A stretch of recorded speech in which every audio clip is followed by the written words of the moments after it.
మేడారం ప్రాంగణం జనసంద్రంగా మారింది. మహా జాతర కంటే ముందే సమ్మక్క సారలమ్మ దర్శనానికి భక్తులు పెద్ద ఎత్తున తరలి వస్తున్నారు. ఇక కొంతమంది భక్తులు పాదయాత్రగా వనదేవతల దర్శనం కోసం వస్తున్నారు.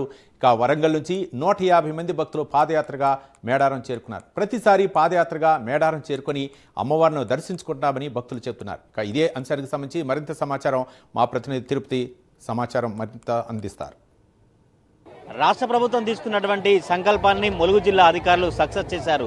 ఈరోజు సీఎం రేవంత్ రెడ్డి ఆధునీకరణ పనులకు సంబంధించినటువంటి సమ్మక్క సారలమ్మ గద్దెల పైలాన్ను ఆవిష్కరించి గద్దెల ప్రాంగణాన్ని సీఎం రేవంత్ రెడ్డి మంత్రుల అందరూ కలిసి ప్రారంభించినటువంటి పరిస్థితి కాబట్టి ప్రజెంట్ ఇప్పుడు నేను మేడారంలోని సమ్మక్క సారలమ్మ గద్దెల ప్రాంగణంలో చూడొచ్చు. ఇక్కడ మొత్తం కూడా పూర్తిగా సీఎం గద్దెల ప్రారంభించినటువంటి నేపథ్యంలో ఇక్కడ బంతిపూలతో అలంకరించి ఈ కార్యక్రమాన్ని నిర్వహించినటువంటి పరిస్థితి కాబట్టి ఆ తర్వాత తొలి మొక్కులు చెల్లించుకునేందుకు ములుగు జిల్లాకు సంబంధించినటువంటి మహిళలందరినీ కూడా సీతక్క ఆధ్వర్యంలో లోపలికి తీసుకొచ్చి ప్రత్యేక దర్శనం కొనసాగించినటువంటి దృశ్యాలే కనిపిస్తూ ఉన్నాయి. మేడారంలో భక్తుల రద్దీ అయితే కొనసాగుతుంది. ఈ నెల 28 నుంచి 31 వరకు మేడారం మహాజాతర కొనసాగబోతున్న నేపథ్యంలో ముందస్తు మొక్కులతో మేడారం పరిసరాలు జనసంద్రంగా మారుతున్నాయి. నిన్న ఈరోజు సీఎం రేవంత్ రెడ్డి మేడారంలో పర్యటించి నిన్న క్యాబినెట్ నిర్వహించి క్యాబినెట్లో అనేక కీలక అంశాలు చర్చించినటువంటి పరిస్థితి మేడారం వనదేవతల సన్నిధిలో మేడారం క్యాబినెట్లో నిర్వహించడం చాలా చారిత్రాత్మక సమావేశం. మేడారం వేదికగా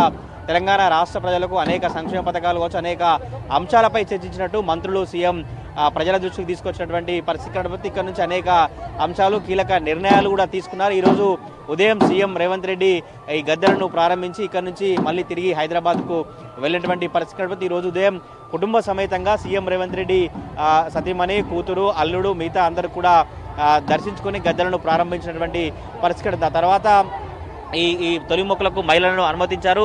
ఈ నెల 28 నుంచి మేడారం 31 వరకు మహాజాతర కొనసాగబోతుంది. ఈసారి 251 కోట్లతో అభివృద్ధి పనులు చేసి ఈసారి అంగరంగ వైభవంగా మేడారం మహాజాతరను నిర్వహించేందుకు అధికారులు ప్రభుత్వం సిద్ధమైనటువంటి పరిస్థితి మనం విజువల్లో చూస్తున్నాం. గద్దెల ప్రాంగణంలో భక్తుల రద్దీ కొనసాగుతుంది. భక్తులతో సమ్మక్క సారలమ్మ జై జై తల్లి అంటూ కూడా ఆ నామస్మరణ వినిపిస్తున్నటువంటి పరిస్థితి. సమ్మక్కకు మా కుటుంబాన్ని 2 ఏళ్ల పాటు మంచిగా చూడాలి మళ్ళీ అంటూ కూడా బెల్లంతో పసుపు కుంకులతో చీరలతో మొక్కులు చెల్లించుకున్నటువంటి పరిస్థితులే కనబడుతున్నాయి. తొలి మొక్కులుగా ఎక్కువగా మహిళలని లోపలికి అనుమతించి మహిళలే తొలి మొక్కులు చెల్లించినటువంటి దృశ్యాలు కనిపిస్తుంది. మొత్తం కూడా మనం విజువల్లో చూసిన ప్రాంగణం అంతా కూడా సమ్మక్క తల్లి ప్రాంగణం. ఈ ప్రాంగణం అంతా కూడా భక్తులతో కిక్కిరిసిపోయినటువంటి పరిస్థితులు కనబడుతున్నాయి. ఇప్పుడంతా మేడారం మహాజాతర సమీపిస్తున్న కొద్దీ భక్తులు ముందస్తుగా ఇక్కడికి వచ్చి భక్తులు మొక్కులు చెల్లించినటువంటి పరిస్థితులు కనబడుతున్నాయి. భక్తులు మొక్కులు చెల్లించుకున్నందుకు కూడా అధికారులు అన్ని ఏర్పాట్లు చేసినటువంటి పరిస్థితి కనబడుతుంది. 28 నుంచి 31 వరకు మేడారం మహాజాతర కొనసాగేటువంటి నేపథ్యంలోనే అధికార యంత్రాంగం అంతా కూడా పూర్తిగా ఏర్పాట్లు నిమగ్నమైన పరిస్థితి మంది భక్తులు ఉన్నారు. వారు సమ్మక్క సారలమ్మ అమ్మవార్లను దర్శించినటువంటి పరిస్థితి. వారి దర్శనం ఎట్లా జరిగింది, ఇక్కడ ఏర్పాట్లు ఎట్లా చేస్తారో ఒకసారి మాట్లాడదాం. సమ్మక్క సారలమ్మ అమ్మవారిని దర్శించారుగా ఎట్లా ఉన్న ఏర్పాట్లు ఏం చెప్తారు అన్న? ఈసారి మాత్రం తెలంగాణ రాష్ట్ర ప్రభుత్వం ఘనంగా ఏర్పాట్లు చేసింది. గతంలో సమ్మక్క సారలమ్మల యొక్క ఈ జాతర చరిత్రలో ఎప్పుడూ లేనటువంటి కార్యక్రమాన్ని అభివృద్ధి పనులను ఇక్కడ చేయడం జరిగింది. భక్తులు ఈ సంవత్సరం ఎవరైతే దర్శనం చేసుకుంటున్నారో తెలంగాణ రాష్ట్రం మరియు ఈ ఛత్తీస్గఢ్ భారతదేశ వ్యాప్తంగా ఉన్నటువంటి అన్ని రాష్ట్రాల మన సమ్మక్క సారలమ్మ తల్లుల యొక్క భక్తులు ఎవరైతే ఉన్నారో తప్పకుండా ఈసారి వారందరూ సంతృప్తి వ్యక్తం చేస్తారు. ఎందుకంటే గతంలో అనేక మంది ఈ రాష్ట్రానికి ముఖ్యమంత్రులుగా ప్రభుత్వాలు ఉన్నప్పటికీ కూడా ఎవరు ఈ వనదేవతల యొక్క ఖ్యాతిని వీరి యొక్క వీరోచిత పోరాటాన్ని ప్రపంచానికి ప్రపంచ దేశాలకు ఈ దేశంలోని ప్రజలకు తెలియజేయాలనే ఉద్దేశంతో వాళ్ళు ఎప్పుడు ఇక్కడ అభివృద్ధి చేయలేదు.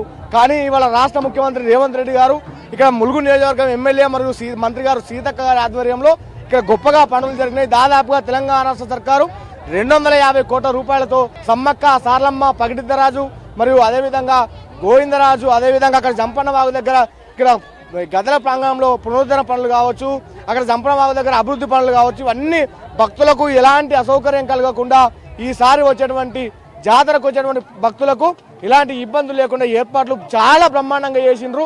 ఇక్కడ వచ్చిన ప్రతి భక్తులు అంటున్నారు గతంలో ఎప్పుడు కూడా ఈ విధంగా అభివృద్ధి జరగలేదు, ఇప్పుడు అభివృద్ధి చేసిండ్రు, చాలా మంచిగా ఉంది. తల్లుల ఆశీర్వచనంతో రాష్ట్ర ప్రజలందరూ సుభిక్షంగా సుఖశాంతులతో ఉండాలి, పాడి పంట మంచిగా సమృద్ధిగా పండాలనే ఉద్దేశంతో తల్లుల యొక్క చింతన ఆశీర్వచనం తీసుకొని ఇవాళ పునరాంకితం అవుతా ఉన్నారు. మరి వారి ఇంటికి మళ్ళీ తిరుగు ప్రయాణం అవుతా ఉన్నారని చెప్పి తెలియజేస్తా ఉన్నాం.